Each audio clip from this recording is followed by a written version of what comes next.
집값은 내리는데 올해 연말에도 총 4조 원대 종부세 고지서가 아마 발송이 될 것 같다고 합니다. 4조 원이라. 4조 원이면은 여러분 엄청나게 큰 돈인데 당연히 가늠이 안 되죠. 우리 입장에서는. 근데 제가 하나 예를 들어 드릴게요. 제가 알기로 GTX-A 그 한 개 노선을 까는데 대략 5조에서 6조 정도 들어가는 걸로 알고 있습니다. 뭐 물론 좀 공사하는 과정에서 더 늘어날 수는 있겠지만 그만큼 저게 큰 돈입니다. 그 큰 돈이 올해 1년치 종부세로 나가게 생겼습니다. 어떤 내용인지 좀 볼까요? 한국경제에서 가져온 내용이고요. 11월 14일 나왔던 겁니다. 그리고 제가 이 기사에서 좀 몇 가지를 더 덧붙여서 말씀드릴 건데, 이 종부세는 굉장히 좀 이슈가 많은 세금이에요. 단순히 금액 자체가 많다 적다를 떠나서 과세 논리 자체에도 문제점이 굉장히 많이 있고, 그리고 과세 논리를 넘어서서 이런 것들을 결정하는 정책 결정권자들조차도 굉장히 좀 문제가 많아요. 여당이든 야당이든. 왜냐하면 일관성이 없으니까. 그런데 확실한 건 뭐냐면은 어느 한쪽이 좀 더 일관성이 없습니다. 그거는 여러분들이 그냥 알아서 판단하시고요. 근데 왜 여당이든 야당이든 그렇게 일관성이 없이 그렇게 하느냐, 거기에 대한 거를 제 그냥 개인적인 뭐 이야기를 하거나 그러면은 우리 시간 낭비잖아요. 소중한 시간에. 그렇기 때문에 재정학에 나오는 용어를 통해서 제가 하나 설명드리도록 하겠습니다. 결론은 뭐냐면 그 정책을 만드는 사람들의 입을 믿지 마시고 행동, 결과를 믿으시기 바랍니다. 자, 작년 반발에 정치권, 정부 분주했지만 특별공제 무산, 세율은 그대로 됐다. 그리고 공시가 실거래가 역전현상 등 겹쳐서 조세 저항이 거세질 가능성이 좀 높다. 지금 이제 여러분들이 이제 궁금하신 게 그거죠. 올해 종부세 바뀌기로 하지 않았냐? 어떻게 된 거냐? 결론적으로는 지금 바뀌는 게 딱 두 개밖에 없습니다. 자, 납부 유예. 만 5년 이상, 그리고 만 60세 이상 넘으신 분들 해당되고요. 그거 하나 있습니다. 납부를 면제도 아니고 유예입니다, 유예. 그러니까 나중에 처분할 때는 다시 내야 돼요. 그리고 두 번째, 종부세에도 이제 일시적 2주택이 도입이 됐습니다. 그래서 종전주택 같은 경우에는 무조건 2년 안에 매각하셔야 되고, 상속주택 같은 경우에는 일정 부분은 5년까지 빼주고, 뭐 소수지분 같은 경우에는 계속 빠지고, 몇 채든 상관없어요. 그리고 쇼킹하게 지방저가주택. 지방저가주택에서 쇼킹한 건 뭐였냐면 무조건 한 채만 가능하다. 지방저가주택이 처음 나왔을 때는 상속주택처럼 좀 여러 개도 가능할 것처럼 보였었거든요. 근데 하나만 가능하고, 지방저가주택에서 이때 지방은 진짜 지방이에요. 수도권 무조건 다 포함시켜버려요. 뭐 읍면 지역도 상관없어요. 그래서 양도세하고 좀 달라요. 그래서 그 내용을 제가 이미 다른 영상에서 설명을 드렸습니다. 그럼 그 외에 나머지 어떻게 됩니까? 특별공제, 기본공제, 그리고 세율 다 현재는 무산됐다. 여야 합의 무산됐다. 연말에 극적으로 타결될 가능성이 있나요, 없나요? 개인적으로는 거의 없다고 봅니다. 현재 지금 돌아가는 그 정국을 보면. 그리고 설령 된다고 하더라도 이게 뭔가 소급해서 되는 게 아니라 내년부터 되겠죠. 내년부터. 23년부터. 그럼 도대체 왜 이렇게 되는 건가요? 거기에 대해서 몇 개 설명을 좀 말씀드릴게요. 올해 연말에도 총 4조 원대의 주택분 종부세 고지서가 발송이 된다. 정부가 각종 방안을 내놔서 일부 효과를 봤지만 국회 합의가 무산돼서 시행이 불발됐다. 자, 세율 인하. 세율 자체, 세율 인하가 아니라 정확하게 말하면 주택 수에 따라서 차등 세율을 적용하고 있거든요. 이 현재 종부세가. 저는 그게 굉장히 문제가 많다고 봐요. 왜? 똑같이 30억짜리 집을 한 채 갖고 있는 사람하고 10억짜리 집을 3개 갖고 있는 사람하고 담세 능력이 같잖아요. 담세 능력이. 내가 내야 되는 그 금액이 똑같으니까. 그런데 이 3주택인 사람한테 더 많은 세금을 부과하는 이유가 도대체 뭐냐는 거죠. 저는 아무리 세법전을 찾아도 잘 모르겠더라고요. 자, 이 때문에 폭탄 수준이라며 거센 불만이 터져나왔던 작년 결정세액과 비슷한 규모의 종부세 고지가 이루어지게 되고, 게다가 더 체크해봐야 되는 게 뭐냐면 집값 하락 상황 겹쳐서 조세 저항이 작년보다 더 크게 일어날 가능성도 있다. 자, 그래서 이제 올해 그 종부세는 국세청이 현재 이제 오류 검증 작업을 진행하고 있대요. 대략 120만 명에게 고지가 될 거고, 총 4조 원대 규모로 고질 전망이다. 불과 몇 년 전만 하더라도 종부세 내가 대상자라면 뭐 상위 1%니까 그냥 내라. 돈 많은 사람 아니냐 이랬었는데, 우스갯소리로 그랬는데, 지금 뭐 이제 상위 1%가 아니라 뭐 8명 중 1명인가? 10명 중 1명인가? 아무튼 뭐 되게 많아졌다고 해요. 작년 같은 경우에는 94만 7천 명이었는데 올해는 120만 명. 야, 엄청 많이 늘었네요. 그래서 이제 상당한 수준이 될 전망이다. 종부세 같은 경우는 여러분들 아시는 것처럼 보유세이기 때문에 매년 6월 1일을 기준으로 이게 결정이 되죠. 그래서 6월 1일 딱 하루에 내가 가지고 있었다면 1년치 세금을 다 내는 겁니다. 그리고 이 종부세가 이렇게 많이 올랐던 건 여러분들 아시는 것처럼 집값도 많이 올랐고 공시가격 현실화율도 이제 100% 올해 예정이었는데 그나마 요거를 이제 정부 시행령으로 60으로 내렸죠. 그러니까 또 야당에서 반대해가지고 시행령도 못하게 뭐 하겠다 막 이렇게 좀 하겠다는 말도 있죠. 그리고 이제 그게 이제 공정시장 가액 비율, 그리고 이제 여기 말하는 공시가격 현실화율은 정부가 이제 매년 4월달에 발표하는 공시가격, 기준시가라고 보시면 되겠습니다. 그리고 여기에 이제 종부세율이 올랐다. 그러니까 할 수 있는 건 다 올렸어요. 할 수 있는 거는 진짜 하나도 모조리 빠짐없이 어떻게 저렇게 꼼꼼하게 했는지 저도 참 감탄을 했어요. 자, 어쨌든 그랬는데 뭐 이제 정치라는 게, 정책이라는 게 그 철학이 다 다른 거니까 오케이, 뭐 그거는 이제 뭐 다 다른 거 아니겠습니까? 거기까지는 좋은데 제가 말씀드리고 싶은 건 이런 거예요. 자, 올해 3월 대선의 주요 화두로 떠올랐고 지금이 여당은 물론이고 야당인 민주당조차도 모두 대선 후보 두 분께서 종부세 부담을 줄이겠다는 공약을 앞다퉈 내놓지 않았습니까? 자, 그로부터 지금 몇 개월이 지났습니까? 한 6개월 정도 지난 것 같은데, 대선 끝나고, 대선이 아니라 그 이제 새 정부가 들어서고 6개월 정도 지난 것 같은데, 완전히 반대됐죠. 1년도 안 돼서. 지금 야당 보면은 언제 내가 그랬냐라는 듯이 전혀 여기에 대해서 협조를 안 하고 있죠. 협조를 안 하는 게 아니라 오히려 1세대 1주택자에 대해서 특별공제 11억이 아니라 3억을 더 얹어가지고 14억을 하려고 했는데 그거마저도 부자 감세라고 반대하고 있죠. 그러면 한 번쯤 우리가 생각을 해봐야 돼요. 1세대 1주택자는 실거주자이기 때문에 보호해준다고 분명히 그랬잖아요. 지금 정부 말고 그전 정부에서. 그래가지고 그전 정부에서는 2주택 이상 다주택자들은 무조건 투기권으로 봐가지고 굉장히 좀 많이 공격을 하지 않았습니까? 그럼 1주택자라도 좀 가만히 놔둬야 되는데 왜 1주택자도 또 14억 넘으면 부자, 그 밑에는 안 부자, 이게 편을 가르는지 저는 잘 모르겠어요. 이게 이제 제가 첫 번째 말씀드리고 싶은 문제점. 도대체 그 근거는 뭐냐? 그럼 14억 넘으면 부자니까 감세를 해주면 안 되고 13억은 괜찮은 거냐? 첫 번째 그거예요. 자, 그리고 두 번째, 공정시장 가액 비율. 공정시장 가액 비율은 내렸지만 특별공제는 무산한다. 세율도 올해는 그대로다. 종부세 같은 경우에 이제 계산식이 이제 공시가격에서 6억을 빼주지 않습니까? 그리고 이제 거기에다가 이제 공정시장 가액 비율을 곱해주는데 그 공정시장 가액 비율을 시행령으로 할 수 있기 때문에 이걸 최저 수준인 60%로 내려버렸어요. 현재 정부에서. 그리고 이제 거기에 이제 적용되는 이제 세율에 대해서는 그대로 갔는데 저는 이거보다는 공시가격에 대해서 말씀을 드리고 싶어요. 공시가격에 대해서. 자, 공정시장 가액 비율은 그냥 넘어가자고요. 이건 넘어가자고요. 그리고 이제 종부세율은 그대로 적용되는 거고 설령 통과가 된다 하더라도. 자, 근데 이거죠. 이거. 자, 경정청구라고 해가지고 내가 세금 너무 많이 냈으니까 좀 깎아주세요 라고 하는 게 계속해서 증가하고 있고, 이런 경정청구를 통한 불복뿐 아니라 단체 취소 소송도 활발하게 진행되고 저도 하나 참여 중이고 그랬는데 이게 이제 앞으로도 좀 더 늘어날 것 같다라는 거죠. 근데 뭐 이거는 뭐 이제 어떤 사회적인 현상이니까 그렇다 치고요. 자, 근데 이거죠. 올해 공동주택 공시가격은 작년보다 17.2% 상승했다. 그러나 지금은 집값이 내리고 있는 거 아니냐. 그리고 납세자들이 고지서를 받는 11월 말에는 공시가 상승에 따라서 종부세를 내야 된다는 현실을 선뜻 받아들이기 어려울 수 있다.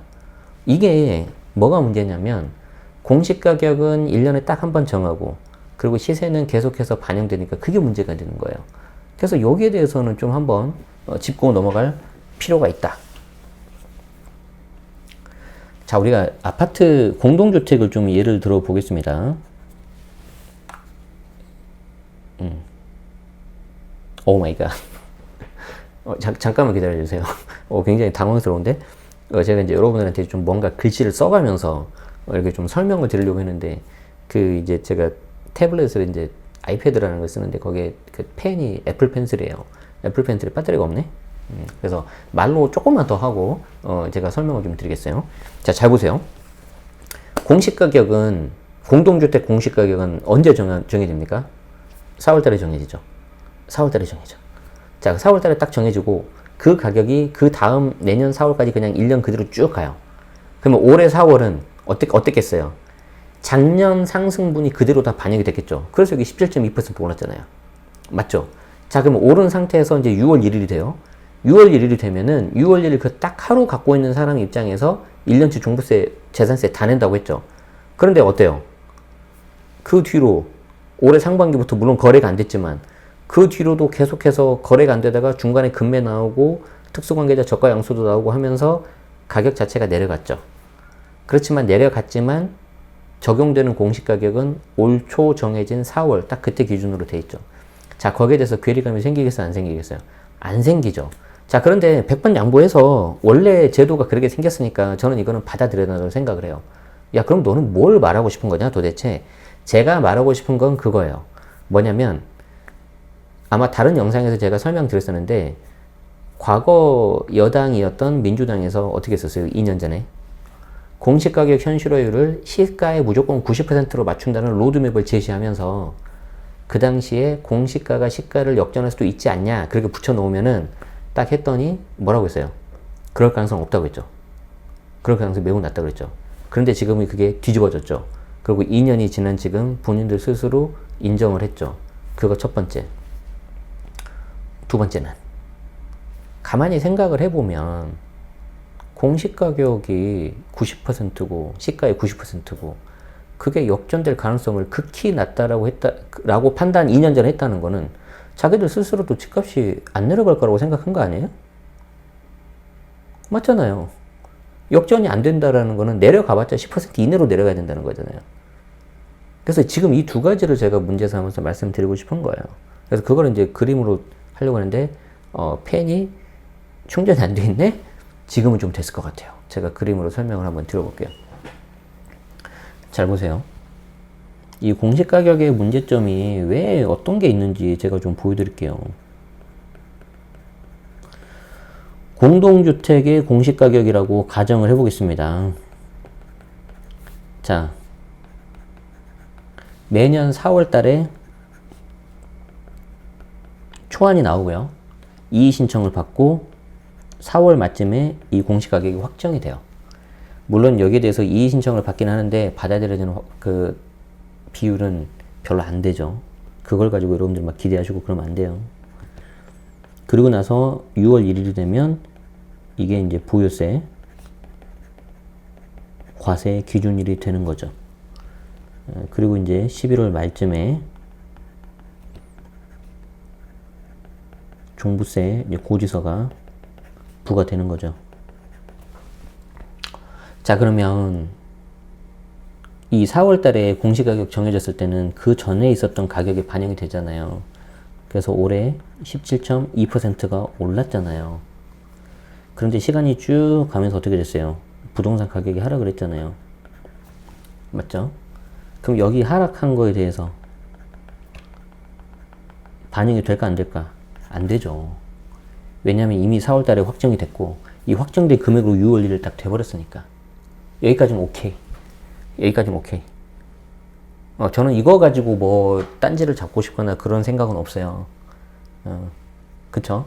자, 그런데 이 공시가격의 이런 특징을 보면은 얘는 1년에 딱 한 번 정해지는 거예요.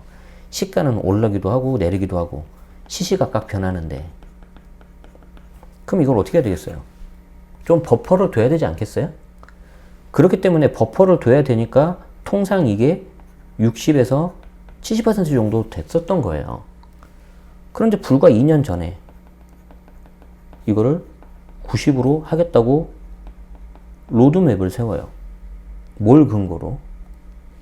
그리고 로드맵을 하면서 공시가가 시가를 역전하는 일은 절대 없을 거다. 그럴 일은 거의 없을 거다라고 얘기를 해요. 그럼 잘 생각을 해봐요. 그냥 가정입니다. 어디까지나. 그 당시에 이런 로드맵을 세웠던 정권이 계속해서 유지를 한다. 정권을 유지한다. 그럼 어떻게 됐을까? 시가 10억짜리 집이 현재 공시가격은 7억인데 나중에는 8억이 되고 나중엔 9억이 되겠죠. 그럼 9억에서 이제 세팅이 되겠죠. 그런데 본인들 말이 맞다고 제가 가정을 해볼게요. 역전될 일 없다고. 그 말은 무슨 말이에요? 이 시가 10억짜리 집이 내려가더라도 9억 밑으로는 안 내려갈 거다라는 거잖아. 그럼 자기들도 스스로 이 집값이 떨어지더라도 뭐 한 20% 30% 폭락은 안 될 거다라고 생각하는 거 아니에요? 그러면서 왜 다주택자들은 각 집값을 잡아야 된다고 그렇게 말을 하지? 서로 말이 앞뒤가 안 맞는 거예요. 그렇지 않아요? 가만히 생각해보면 논리가 앞뒤가 안 맞아요. 그런데 이해를 해요. 제가 왜 그런 논리가 앞뒤가 안 맞는 논리를 이야기하는지. 그거는 지금 야당뿐만 아니라 지금 여당도 마찬가지예요. 둘 다 똑같아. 그게 뭐냐면 이제 드디어 제가 정답을 말씀드릴 때가 됐습니다. 중위 투표자 정리 때문에 그래요. 중위 투표자 정리. 이거 제가 몇 번 말씀드렸었죠. 제 영상이 있어요. 중위 투표자 정리. 1948년 덩컨 블랙이 제시한 선호 투표제와 관련된 명제로 유권자와 정책이 1차원 스펙트럼을 따라 분포되어 있는 경우 유권자가 근접성 순서를 말이 왜 이렇게 어려워?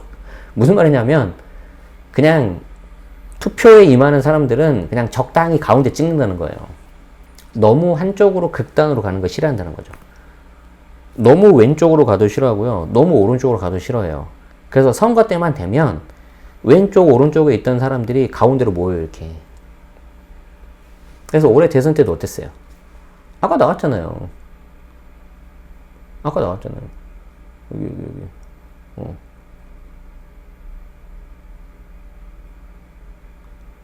정치권 정부 분주했다. 대선 때. 서로 내리겠다 그랬잖아요. 민주당에서는 그때 뭐 발의했죠? 부동산 4법이라고 발의했죠. 그것도 설명하느라 힘들었네. 결론은 뭐예요? 선거 끝나면 그냥 끝나는 거죠. 양쪽 다 마찬가지일 겁니다. 그래서 여러분들이 좀 보실 때 이렇게 말로 하는 거 보지 마시고요. 실제 행동을 했는지 안 했는지 그냥 그 결과만 보십시오. 이 말씀을 제가 꼭 드리고 싶습니다. 그래서 제가 오랜만에 예전에 그 세무사 공부했을 때 공부했었던 이 중위 투표자 정리도 찾았네요. 좀 이게 기억이 안 났었어요. 그래서 뭐 나무 위키에도 정리 잘 돼 있고 하니까 보세요. 그래서 여기 보면은 재밌는 게 많이 있어요. 여기 중위 투표자 정리 보면은 다수결 방식의 투표에서 중위 투표자들이 원하는 투표의 결과가 결정한다고 가정을 하는 거예요. 여기 이제 보면은 중위 투표자 정리가 여러 민주주의 국가들에서 복지 지출이 늘어나는 이유 중 하나로도 꼽힌다고 해요. 왜? 가운데에 집중해가지고 뭔가 인기를 얻어야 되잖아요. 그럼 그쪽이 원하는 대로 해줘야 되는데 단순히 숫자 가운데가 소득도 중간은 아니에요. 보통 소득은 조금 상대적으로 낮아요. 그렇기 때문에 이제 상대적으로 저소득자이기 때문에 그 관련돼서 표를 얻으면 복지 지출이 늘어나게 되는 거죠. 그래서 여기가 이제 양당제인 우리나라하고 미국이 특히 더 심하다고 그런 말 있을 텐데 여기 나오잖아요. 양당제가 공고한 미국, 대한민국에서 특히 두드러지는 현상이다. 공부하시면 나옵니다. 자, 이제는 재정학까지 다루는 채널 제네시스 말입니다. 자, 그래서 정리를 좀 해드리자면 현재 종부세는 납부유예 그리고 일시의주택 이거밖에 없다. 그리고 이제 곧 있으면 고지서가 날라올 건데 이 고지서는 작년하고 그래도 조금은 줄어들 거다. 왜? 그나마 공정시장 가액 비율을 60%로 내려서 물론 여기에 대해서 지금 야당에서 일부 반발이 있긴 합니다. 대통령령으로 못하게 무조건 국회에서 하겠다라고 하는데 굉장히 순진한 나이브한 생각이에요. 그러면 모든 내용을 법에 다 담아야 돼요. 그럼 법전이 거의 뭐 불가능해질 거고요. 뭐 하나 뜯어 고치려고 해도 몇 개월 아니면 몇 년 걸릴 겁니다. 현실을 거의 반영 못해요. 지금도 못할 텐데. 어쨌든 안타깝죠. 그리고 여기에 대한 그 근본적인 문제는 제가 봤을 때는 뭐 세율도 있고 여러 가지가 있지만 가장 기본이 되는 건 저 공시가격이에요. 그럼 공시가격 어떻게 될 거냐? 11월 달에 정부에서 뭔가 발표를 하기로 했는데 지금 부동산 분위기가 너무 막 많이 바뀌고 그러니까 아직 잠정이에요. 잠정 확정은 아니고 1년 정도 있다가 로드맵을 발표하겠다라고 지금 또 약간 한 발 물러뺐어요. 이것도 마음에 안 들어요. 너무 지금 눈치 보는 거예요. 너무 눈치 보는 거예요. 본인 책임지기 싫은 거죠. 마지막으로 제가 존경하는 교수님이 하신 말씀을 전달하면서 마무리하도록 하겠습니다. 그 교수님이 뭐라 그랬냐면 제가 법무대학원 다니고 있는데 이제 저는 이제 그냥 비자격사지만 제 주변은 이제 다 뭐 세무사, 회계사, 변호사 그런 분들이거든요. 그래서 그 말씀을 하시더라고요. 당신들이 세무사고 회계사고 그러면 내방하는 고객의 자산을 가지고 그 자산으로 할 수 있는 시나리오를 1부터 한 10가지는 만들어라. 그 사람은 하나 혹은 2개밖에 생각 못 할 거 아니냐. 1에서부터 10가지를 만들고 자 고르세요라고 하면 안 된다.